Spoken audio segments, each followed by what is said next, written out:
Hello, this is Left Turn Productions, and welcome to the season finale of the York Legends Series, Season 1, Race number 8, here at Daytona. The championship has come down to the three C's, Creason, Campbell, and Camaro, all three of which are sitting in a realistic position of winning the championship out here at Daytona. So 25 drivers here are going to go for 11 laps around the 2.5 mile superspeedway, but first, let's get the starting command, courtesy of Eddie Benzie. You ready for the championship race at Daytona? Drivers, start your engines! The cars will roll off here after the final starting command of the season. That was quite an interesting one there, for sure. So let's go through your starting grid. Big championship implications. Brendan Creason, one of the three championship contenders, actually the points leader, starting dead last on the field. The colleague teammates starting in row 12 there. Row 11 is Jake Hoover and Zachary DeLello. Row 10, Ryan Kendall and Trivia May. Row 9 is Scarlett Rose and Caleb Marinelli. Row 8, Brian Ferris and Jacob Persner. Row 7 is Flamville Camaro, another championship contender, and Zarek NASCAR fan. Row 6, Extreme Chevy and Aldril Crockett. Row 5, Grant Hoover and Caleb Campbell, looking for his second championship in any of my series. Row 4, Eddie Benzie and Hope Wilmington. Row 3, James Johnson and Brady Wilmington. Row 2 is Landon Markham and Dylan Kroom, and on the front row is James Edwards and Shane Wensloff getting the pole. So the drivers will now roll off here. It's day now, but it will turn night later in the race. And the green flag is in the air. Shane Wensloff is off and leads them. Field flies by. There's a caution already. Big pileup. Dylan Kroom is in it. Benzie is in it. Brady Wilmington, Trivia May, and more get collected. Oh my goodness, a massive accident. Several cars involved. Oh, little ice wall there gets some damage at the end. Holy mackerel, we barely even made it to the first turn and we already have a huge wreck. Look at all the cars littered in turns 1 and 2, but I believe that all of the championship contenders escaped it. You see Scarlett Rose in the 09. Miserable, miserable season for that 09 team. They've gone through just about everything, including the highs of winning at Riki, but everything else has just been awful for them. Jake Hoover hadn't had a great season. Trivia May had a pretty good season going up until she threw it all away last race at Mobile. Or Sunoco, rather. Grant Hoover, the other Hoover, not the best of seasons for him. Eddie Benzie and Dylan Kroom both turning around their seasons as of late, but not going to have a good note here today. Zachary DeLello, Ryan Kendall, Caleb Marinelli all didn't have super good seasons, and Brady Wilmington came so close to winning quite a few times this season, but isn't going to get a victory.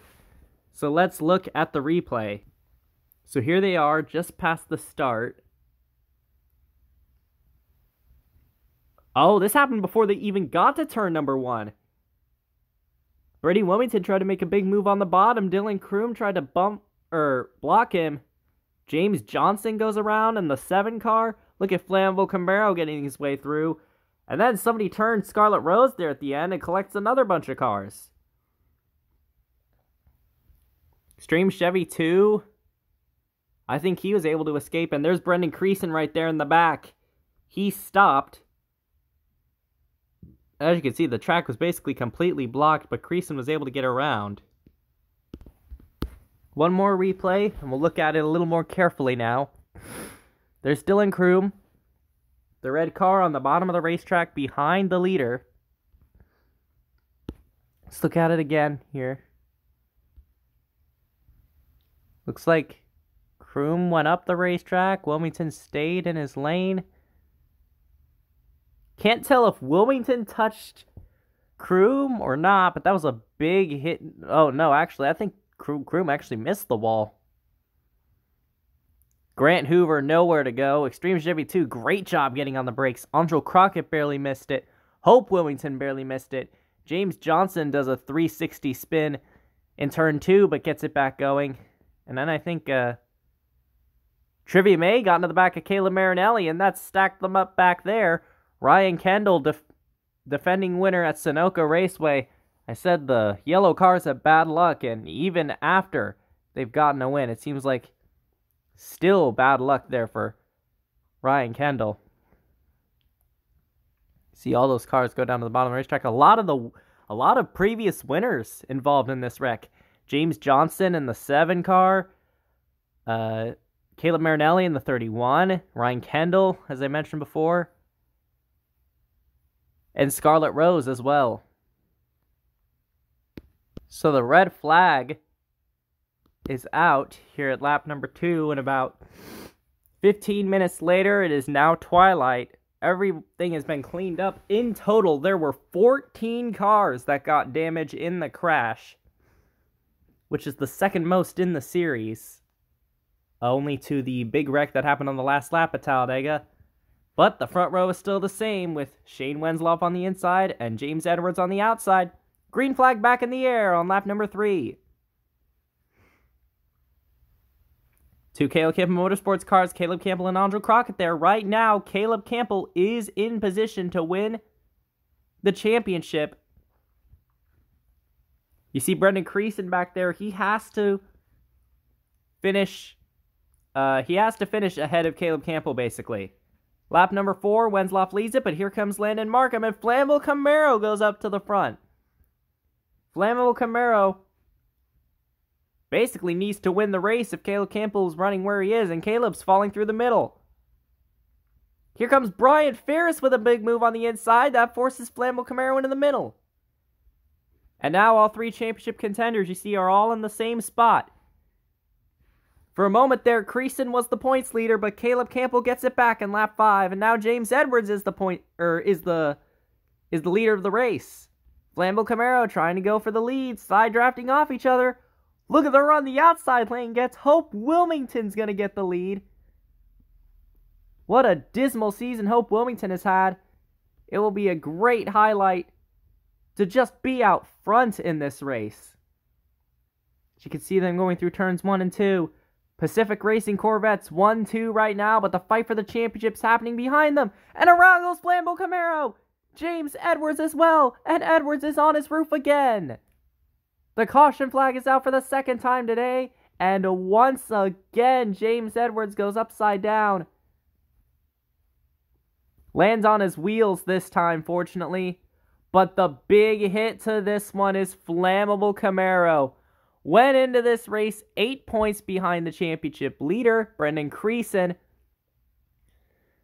And this will be the end of Flammable Camaro's season. He will not be the champion in this series. Let's go back and see what happened. Flammable Camaro's leading the middle lane, and that is fellow championship contender Caleb Campbell. Oh, looked like a bumper hook. Caleb Campbell pretty clearly hooked Flammable Camaro there. Whether that was intentional or not, I'm not sure. It just looked like a bad bump draft. That's what that looked like. James Edwards hit the wall really hard. Driver's side first. Thankfully, was able to get out. We saw a similar scary impact that Scarlett Rose took at Indianapolis. That took her out of the season for a bit. Fortunately, James Edwards was able to climb out okay, and fortunately, the car did not stay on it, or did not land on its roof like it did in final practice. So fortunately, man, James Edwards just can't stop getting upside down. That's, I believe, the 4th time between the BMRN and this channel. Another look at it. Yeah, Caleb Campbell went to the inside, and that pointed nose that the Camaro has. If he was driving, like, a Mustang or something, I don't know. Like, the Camaro has that little point on the nose, and I think that's what hooked Flammable Camaro. If that point wasn't there, that would have been alright. Maybe it would have swiped him and got him sideways. I don't think it would have wrecked him, though. But yeah, hard hit for both drivers. I kind of understated how hard Flammable Camaro hit because he didn't hit the barrier. He hit another car, and that's not as soft as the barrier for sure. So both James Edwards and Flammable Camaro's seasons are over. And this will narrow the championship battle down to 2, but there are still 13 cars left in the race that could possibly win. Caleb Campbell right now leading the points. He is in 3rd place. Brendan Creason, I think, is like 12th or something. I don't know. He's in the back. Yeah, he's in 10th place right now. Hope Wilmington gonna bring them to the green flag here on lap number 7. The last 5 laps of the season. Caleb Campbell makes a big move on the restart. He's going to try to get the lead away. If he leads the lap, that'll really help him in the standings.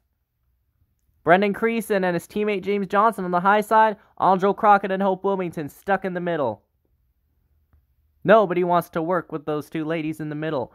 Caleb Campbell goes high, but he faked high. Shane Winslow still able to block him, though. 4 laps to go. Here comes Landon Markham on the outside. He wants to get the second win. Oh! Caleb Campbell got into the back of Shane Winslow, and he's going to force himself into the lead, with Zarek NASCAR fan following. Look at that inside line full of underdogs. But Caleb Campbell's leading all of them. Will he lead this lap? Yes, he will. 3 laps to go. But Shane Wensloff is fighting back, and Brendan Creason's leading the high lane. He can still win this. Oh, man, Caleb Campbell shoved up Shane Wensloff into the path of Brendan Creason. I don't know if he was intending on trying to get him to block Creason, but that was a very odd move there by Caleb Campbell. And now that Creason's going 4 wide, that can't work at Daytona. Somehow they didn't crash. 2 laps to go. Here comes Eric NASCAR fan for the lead.